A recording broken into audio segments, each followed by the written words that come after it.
Welcome back to a new day and a new address. And today I am taking you to my construction project. I want to show you that I really do believe in these neighborhoods, and I really do believe in projects and building your own equity. So today I'm showing you what I hope to move into someday, but what it really is going to show you is the depth of a project I've done. And I'm going to kind of tell you why I did it and why I did certain things over other things, and how I think I'm adding value to not just my home, but also to my neighborhood. Come on in. So when we bought this house, it was a pink house with green shutters, and we wanted a white house, which actually makes it already feel younger and more like to today's vintage. But the big part of this house that we had to deal with on the exterior was that pool.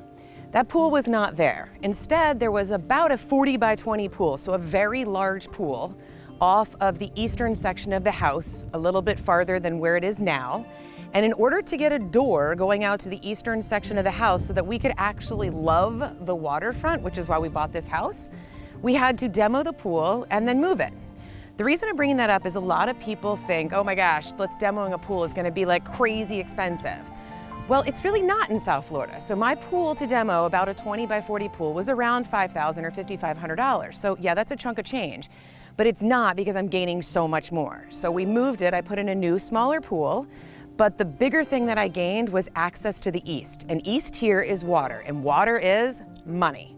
So I'm gaining more money by moving a pool so that I can have access to exactly why I bought this property, the water. Welcome to my front door. So this is going to change as well, but for now, this is the original door, and we're about to walk into a serious construction site. You might not believe it, but we are almost at drywall. So all I'm waiting on is the drywall delivery, but thanks to the coronavirus, everything is delayed, including my drywall delivery. So what you're looking at now will eventually become my family room with a television and like a super cozy, loungy area. So our house is not huge, this one, but it is going to be really homey. So we've designed it so that I have an area where there's no windows and we can kind of like veg as a family. And then we have another area over here, which was where the old pool was, that we're gonna turn into more of a formal living off of the kitchen and maybe a little dining slash hang. More of an open floor plan concept, I guess. But we had to work with what we were given. And I was not allowed to add 1 square foot to this house because we had already maxed it out for the property. So instead, I gutted every single room and I reconfigured as much as I could. This over here is gonna be my kitchen. And it will be the kitchen of my dreams minus one thing.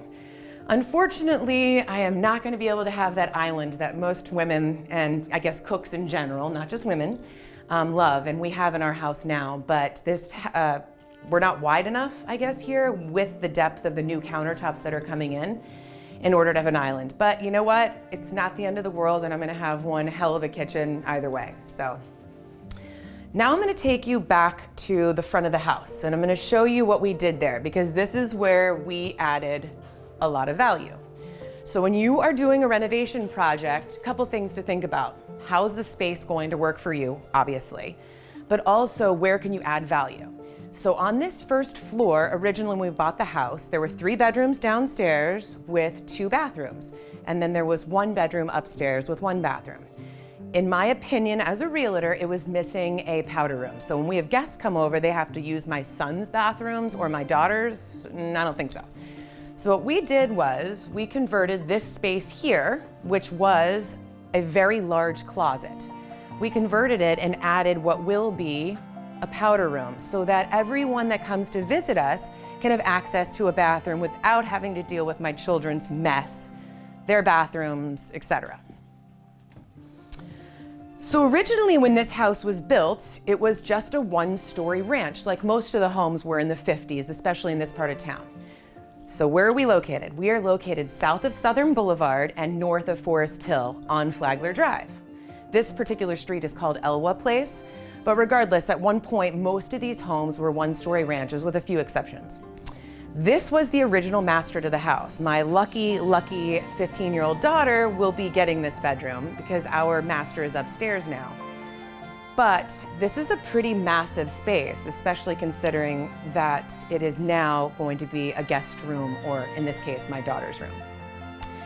Another thing that we did was we removed all of the windows that were here and we added impact rated glass. These are PGT WindGuard glass, and we did it in every single room, and it will be on every single door. We did that for a couple of reasons. One, it keeps my insurance down. 2, it keeps my electric bill down. 3, they're super safe. And 4, it keeps me safe from hurricanes when and if we happen to be so misfortunate to have one. So now I'm going to take you back into the 2 other bedrooms that are downstairs. They're going to be my son's rooms, and they're not quite as large, unfortunately, and they have told me how disappointed they are with that. But again, I couldn't add space. I'm going to bring you in this room to kind of explain the issues we had with it. So it's probably super dark, and I apologize, but we don't have electricity yet. The main problem we found with this house was, and when you do a renovation, there's always something weird and funky, right?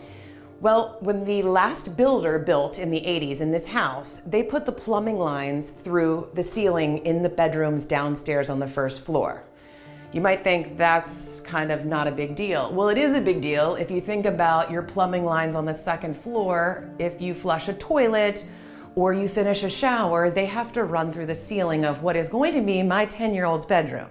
So I'm not really cool with that. So what we're doing is we're replacing all of the plumbing, well, throughout the entire house, but I'm also going to be rerouting it, and it's going on the outside of the house. That way, God forbid there's ever a leak, it's not gonna be in my 10-year-old's bedroom. So take a look at that kind of stuff, because that's definitely important for the next buyer as well.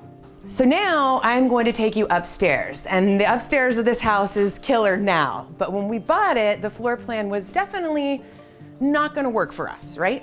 So we made some serious changes to it. We need to have 2 offices. So I need a home office and Dave needs a home office. The upstairs was kind of massive for the former homeowners, and it didn't work for us. So we changed everything about the upstairs. First, we added sliders upstairs so that this will eventually become a patio out here. All impact rated glass. And this is all going to be decked, and we're also going to have railings, but we have killer views out here. We can take a look at our boat and our dock and be super happy living on South Flagler. But what we did, since we don't really live in our bedroom, we just sleep here, we made the master bedroom a little smaller to accommodate a much larger closet for me, and then for Dave to have his own private closet. So we're gonna take a look at that next.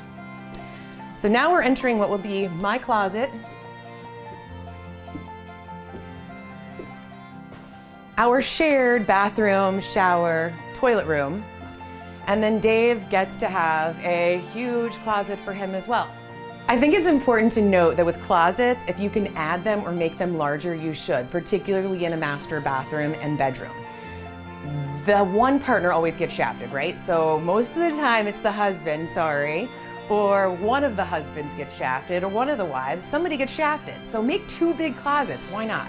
Even if you're not a clothes horse, if you go to sell your house in the future, the next person might be. So at least make the space for the next person, and it will gain you value. The other thing that we did to the upstairs is we made 2 offices. So Dave refers to his as the men's lounge because he says he refuses to work out of here, but we'll see about that. His is the one over there that has the water views, and we will be working on the wood and correcting it. But then we took another space that wasn't being utilized correctly, and we turned this into like my little cubbyhole office. We do have a window going in, it's just not in yet. But I created a space because that was really important to me. I needed some space to put my computer, to put my files, and to be able to be away from my kids. When they're driving me nuts, I can be up here, close the door, and be happy as a clam. But look at a house, look at what it's missing. How can you add value? For example, I had mentioned we knew we needed a powder room.